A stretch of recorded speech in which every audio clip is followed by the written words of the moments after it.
Hello and welcome back to Rage Gaming and more Season 4. Today I'm covering an important topic though.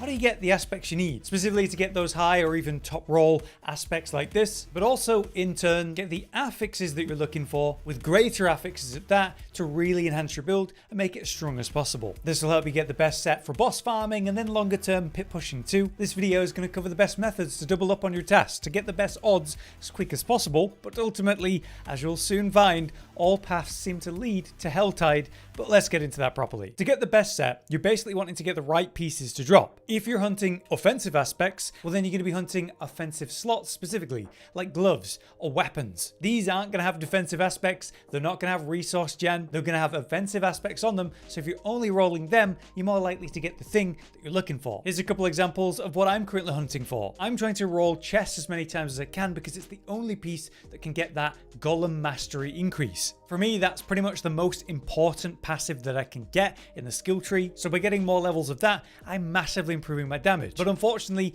I can't get more than 2 levels unless it's a greater affix, so I'm hunting chest pieces like crazy. The same can be said for amulets. I'm trying to get higher levels in Hellbent Commander, so again I need greater affixes of that, so I'm rolling amulets like crazy as well. How do I actually target those things? Well, the most consistent way to target a specific exact thing is through obals and these specific vendors. As I'm sure you know, you collect obals and you come to these guys and you can choose the specific thing you're looking for. So like I said, I'm really looking for chest pieces, and as you can see, they can roll with greater affixes. So I'm looking for that glorious moment where I actually do get a chest piece with Golem Mastery on it. It's got the greater affix, and that would be wonderful. As you can see, I did get a chest piece with Golem Mastery on it, but only 1 level, and again, it wasn't my greater affix roll. This is a great way to get greater affixes at a bare minimum though, because even though it's not Golem Mastery, having an increase on intelligence is still a good thing for me in this case. So how do you actually farm obals really effectively? Well, before you do anything, you want to go to your Season's Blessings and make sure that you're maxed out on the obals one. This will boost the amount of obals you find in Helltide chests, which actually now spawn in Helltide now, and this is a 40% increase. So if you're gonna farm this, make sure this is filled. On top of that though, I would strongly recommend for what we're going to talk about today, the Urn of Iron, because we want to get that rep maxed out, and also the Urn of Whispers,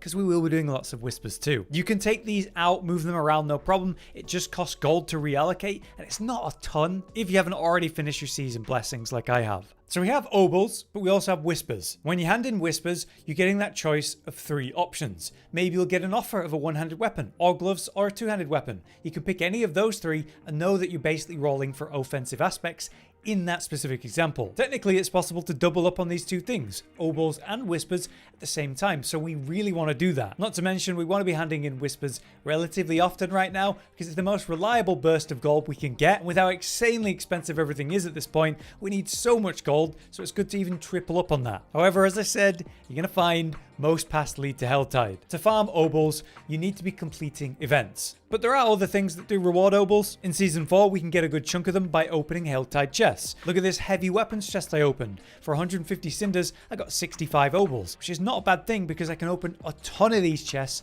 in just 1 Helltide. To collect cinders, I'll be farming Helltide, which means I'll be farming out events, which is also going to give me more obals, so it's just a great double up. You can do obal events anywhere in the world as part of Whispers sometimes, maybe you even bump into them in a dungeon, where that is fantastic XP, but if you're not leveling anymore, it's harder to justify. We want to layer on as many tasks in 1 action as possible, so we're doing a ton of things at once. I just think the Helltide is the dev's clear intended best option for most things. The events there are always going to be all over the 2 zones. There's always going to be people everywhere, which means things die really quickly. By completing those events, you get obals, but you also get cinders to open chests and get even more. While you're doing all of that, you're also just getting passively lots of Iron Wolf honor or that rep, on top of all of the extra loot and random drops in Helltide, which very well could be the gear you're looking for. So you might as well be in Helltide doing a bunch at once, like hunting whispers. Sometimes Helltides can have normal whispers in there on top of Helltide whispers too. That's a great scenario because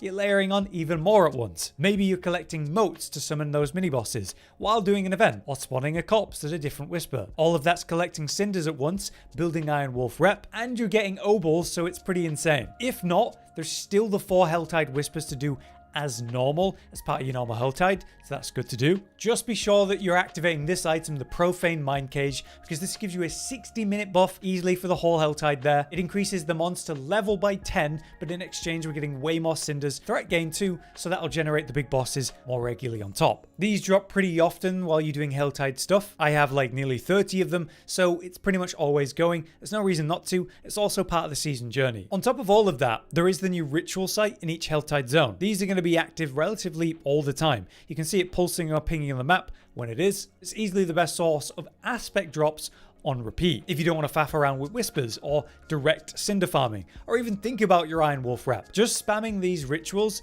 is actually a top tier way to get the gear you're looking for. It spawns tons of mobs, a big boss, and the loot is a genuine pile of legendaries that drops very often. If other roaming bosses wander in, or maybe the mini bosses, you'll get even more loot. And if you're the person to summon the ritual, meaning you're spending your hearts, you actually get even better rewards, which is a nice little thing from the devs. As soon as you activate it, people come running over, and before long there's just a big group of you summoning it over and over, so you won't even need the hearts to do it. Usually it's already going when I first step into the zone. Because of this, you won't have to move around, cinders are dropping en masse, you get loads of honor, and maybe the enemy types you're hunting for whispers just come or spawn right there. So it's pretty busted. I have a full bag of loot every time I do just a few of these spawns, and through that I was able to get some of my better greater affix pieces going. Now technically it isn't all Helltide for fast whisper completion though. As a heads up, I'd really recommend the PvP zones for their whispers. You get a full round complete in like 3 minutes. It's very much insane. Just head there, do any event in the zone, kill the mini boss, the roaming abomination, it appears on the map when you're there, and complete one of the altar stones. Extremely easy. Sure, you might get attacked by other players,